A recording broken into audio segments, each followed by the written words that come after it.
We'll get going in a second. I'm going to get the shares up, and then I'll get right into the presentation.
Yo, what's up? It's your boy, Coach Career, the General.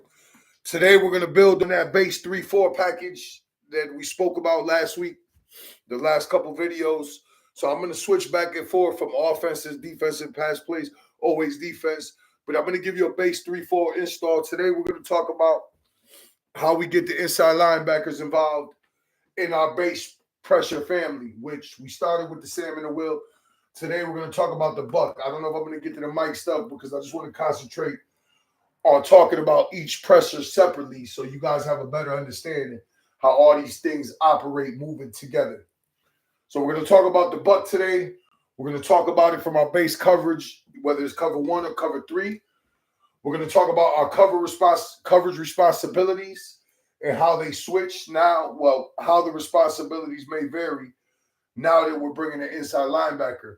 We're going to talk about our coverage variations, like I spoke about in the first part. Obviously, if we're going to bring somebody, we're always going to talk about how we cover down the other eligible receivers and how we leverage the formation. You're going to hear some of these words a lot. We're going to talk about how the Sam and the Will in this particular structure, because the pressure's coming from the middle, base responsibility will be in the flats. And we're going to talk about something I didn't think I got into enough when we were talking about the Sam's responsibility last week on how he has to play this head-up shade 8 technique and always knock this tight end off if he can. You got to get your hands on him before he releases up the field, or if he squeezes down, get in the block. We got to get hands on that guy and try to knock him off the ball. So we're going to talk about a little bit about that. So tonight should be another fun one. Our first one we're going to talk about today is just our regular base structure 3-4 with structure. Obviously, we're always going to disguise it in too high and try to roll or spin, however you want to call it. You can say roll or spin at the snap of the ball. So we're just in our base alignment. We're not shading. We're not doing nothing. This is how we start day one and how we start to introduce our package. So today we're talking about the Buck. It's going to be a 4-man pressure because I believe in my system, pressures are how we get to 4. When we start bringing 5 or more, those are blitzes. So we're going to talk about our Buck cover 1, Buck 1, like we would call it.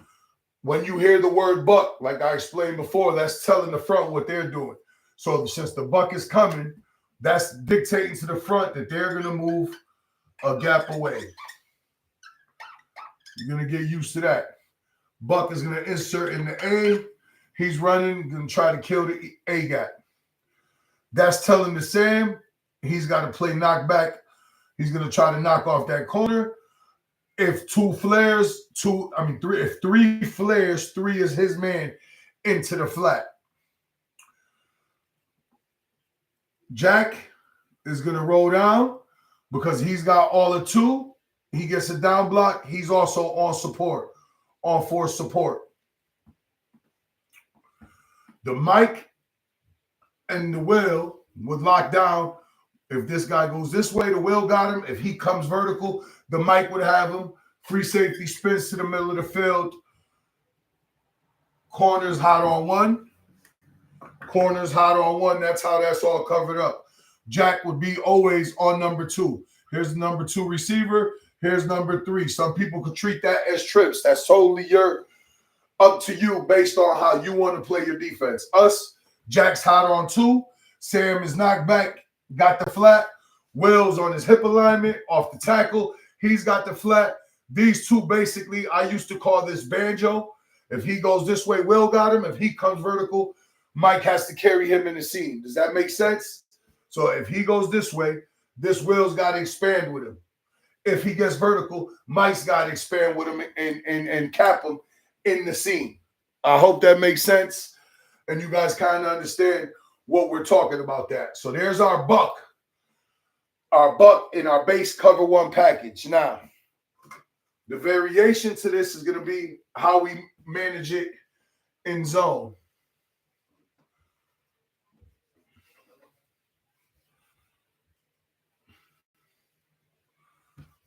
Okay? So now, if we're playing zone, it's going to change things a bit. And let me start this from the beginning so you understand. We tie our coverages into our pressures. So in this one, we're going to get into what we would call 3 buzz. That would be the alternate coverage to the cover 1. It's not going to be your country or base cover 3. We got to call this buzz because there's going to be a structure change in how we're covering down. So again, buck is coming. Front moves away. Because the buck is coming, that is telling that there's 3 parts to this. That the jack is going to drop and buzz the hook to curl area. The Sam is going to buzz the curl to flat area. So now here comes your coverage. We got our hook dropper.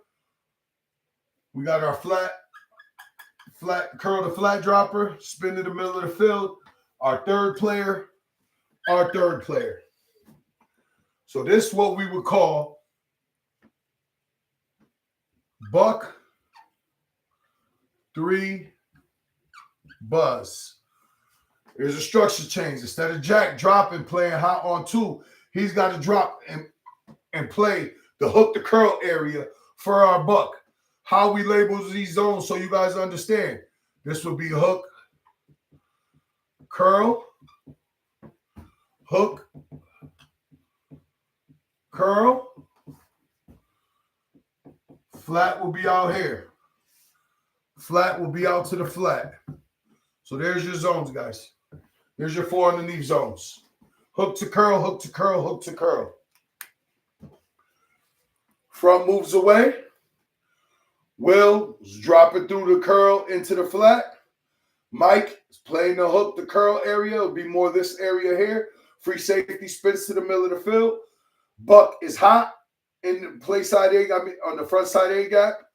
Jack is going to drop and play the hook to curl area for the buck. Sam is dropping through the curl to the flat. In that situation, he would have to key.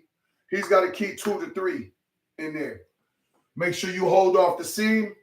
Hold off the seam as long as you can so you can get help from the jack who's playing the hook to curl, who would carry him once he goes past 10 if that has to happen that way to help the free safety with the vertical threats because they could still get 1, 2, 3, and then when one of these backs released, they could get 4 vertical threats on a 3D structure. That is something that can give us some problems. So That's our base. That's our presentation for the night. We're just talking about the buck and how we showed you the cover one variation and our three buzz variation and how the structure changes based on the inside linebacker's release. Until the next time, it's your boy, Coach Career, the General. Peace.